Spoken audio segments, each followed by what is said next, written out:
नमस्कार जय जगन्नाथ स्मृति रोषेशाला को आपण मानक अनेक अनेक स्वागतम। आज आम चूड़ार गोटे एत इंटरेस्टिंग रेसिपी बनवा। चूड़ा न खाले लोक भी चूड़ा को खाइबे। ये देखि पारंतु मुझे देखो केते क्रिस्पी आ भितर केते सॉफ्ट भी बनी। या चाहे आप ब्रेकफास्ट या फिर स्नैक्स ने भी एंजॉय करें। बनैया भी बहुत सहज। तो लेट न करी चलतु स्टार्ट करवा। एटी मो चूड़ार मेजरमेंट आमर जो नॉर्मल हाथ माने आम मुठारे ही मु 2 मुठा कंचा चूड़ा ही नहीं। याकू मु भलरे धोई दाई 10 मिनिट जाके एमती छाड़ी देइथिले। देखो चूड़ा गुरा आमर बढ़िया से बतुरी की पूरा फुली जाइए। आपण चूड़ा नेला बेला आपणकर निजर आवश्यकता अनुसार नेबे। तापरे मु एठी गोटे बड़ साइज रो सिजा आलू नेइची। तापरे एठी कटा हेतिबा किछटा धनिया पत्र देबे। धनिया पत्र निहाती ऐड करबा टेस्ट बहुत बढ़िया लागि थाए।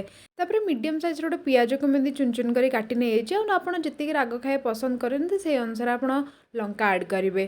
तापर आपको आउ टिके टेस्टी बनैबा मैं किछटा स्वीट कॉर्न ऐड करी। जेटा प्योरली ऑप्शनल आपन जदि अच्छे तो ऐड करे ना तो स्किप करि पारंती। तापर मैं गोटे चामच रो टिके कम एटी गोलमरीच गुंड स्वाद अनुसार लुण आधा चामच रो टिके कम मुझे नहीं हल्दी पाउडर आ 2 चामच रू 3 चामच मैं बेसन नहीं। बेसन नहीं कहीं आलू और बेसन मिसिक आम चूड़ाटा को मस्त बाइंडिंग करने हेल्प कर। आपको सबूतिक भलरे चकटी चाकटी आम मिसईदबा एमती गोटे डो भाया। मैं आपको चकड़ला बेले एक्सट्रा किसी भी पानी ऐड करनी। आपको एमती मु ड्राई ही चकड़ची जोटा कि आम सेप देला बेले ना आमको बहुत हेल्प करिवो। तापरे मुझे मो आवश्यकता अनुसार छोट छोट गुला करनेबी मत जी साइज दरकार। आपको एमती हाथ में टिके प्रेस कर सारा आपन को जो साइज रो गुला दरकार चाहे राउंड हो रेक्टेंगल हो ओभाल हो जो भी साइज रो दरकार आपन से भाया सेप देदेवे। ये मतलब राउंड दरकार से मुझे नहीं।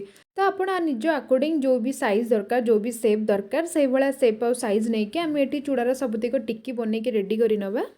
आउ आपण मैंने भी जदि केबे एमती हेल्दी और इंटरेस्टिंग रेसिपी ट्राई करछंती केबे भी घरे बनईचंती तो मते कमेंट रे श्योर जणांतु। तो ये आमर सबुतक टिक्की बनिक रेडी हो जाए। मुझे गोटे बोल गोटे चामच मुझे कॉर्नफ्लोर नहीं।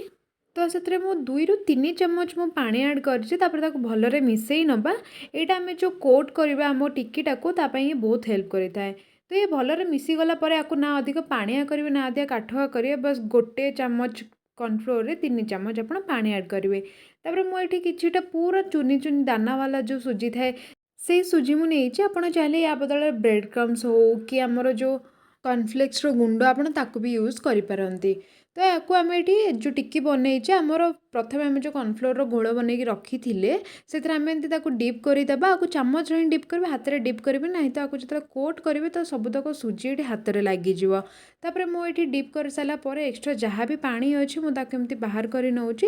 आपको हाथ में हल्का हाथ में आपको ये कोट करे कोट करके आपको 1 ରୁ 2 मिनिट जाके रेस्ट होगापाई छाड़देवे। जहाँफल आमर जो सुजी गुड़ा लगिकिना थी सी भलरे सोक करके पानी रे से टिक्की चिपकी जीव। जहाँपाई ना आमर छाणिला बेले हो कि भाजिला बेले हो सुजी गुड़ा बेसी नष्ट हेनी। और छाणिले बेले हो जदि सुजी गुड़ा भी तेल अननेसेसरी भाजब तो आम तेल भी खराब हम।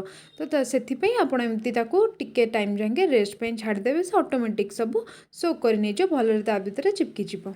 एमती प्रोसेस रे आम जी सारा टिक्की बनईचे आम या सब कोट कर नवा। आउ जदि आप ये स्टेप जाए भिडियोटी देखिले तो मुझे आशा करुँच भिडियोटी आपको निहाती भल लगुव। और जदि ये भिडियोटी आपको भल लगी तो भिडियोटी को लाइक और चैनल को सब्सक्राइब करूँ जहाँफल मो चैनल अपलोड होता सबुतक रेसिपीर नोटिफिकेशन आपको जी आप सर्वप्रथमें देखिपारे। तो सुजी रे आमर प्रथम कोट करके मुझे रखी जोटा कि टिके सोक कर जाइए। तापर आप चाहिए सिंगल कोट्रे भी आपको डायरेक्ट डीप फ्राए हो कि नॉर्मल फ्राए हो आप करेंगे। किंतु मुझे एक्सट्रा टे क्रिस्पी बनवाई मुझे आउ गोटे कोट देवी जोटा कि सेम कॉर्नफ्लोर पानी में मुझे डीप करी सेम प्रोसेस रिपीट फॉलो करी सबुतक पानी निगाड़ी मुझे पुणी थे सुजी रे कोट करी पुणी कम से कम 30 सेकेंड पाखापाखि छाड़देवी सुजीटा आमर बढ़िया से अब्जर्व कर पानी को। तापर ये मुझे पैन में किसी तेल नहीं आपको मुझे सब सैलो फ्राए करें। आप चाहते आपको डीप फ्राए भी करेंगे। और ये मुझे सोरिष तेल यूज कर चाहिए रिफाइन भी यूज करेंगे। तो तेल भलरे गरम हो सारापर देखो तेल केमती धूआं बाहर बस से स्टेज को आसला ये आम सबुतक टिके आमर ऐड करवा।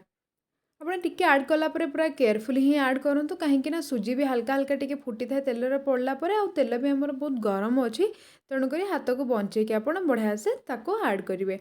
और गैस फ्लेम मुझे मीडियम रू टिके कम रखी पाखापाखि 1 ରୁ 2 मिनिट पर देखो ये गोटे साइड आमर बढ़िया से हो आम सबुतिक टिक्की को आम उल्टे नवा। ଆପଣ ଯେବେ ବି ଟିକେଟା ଓଲଟଉଛନ୍ତି ତାକୁ ଓଲଟେଇଲା ପରେ ହାଲକା ଟିକେ ପ୍ରେସ୍ କରିନିଅନ୍ତୁ ସେ ଆପଣଙ୍କର ସ୍ପାଚୁଲାରେ ହଉ କି ଚାମଚରେ ଯୋଉଥିରେ ବି ହାଲକା ଟିକେ ପ୍ରେସ୍ କରିନେବେ।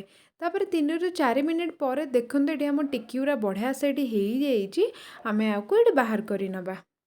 ତ ଆପଣମାନେ ଦେଖିଲେ ନା ଆକୁ ବନେଇବା କେତେ ସହଜ ଥିଲା।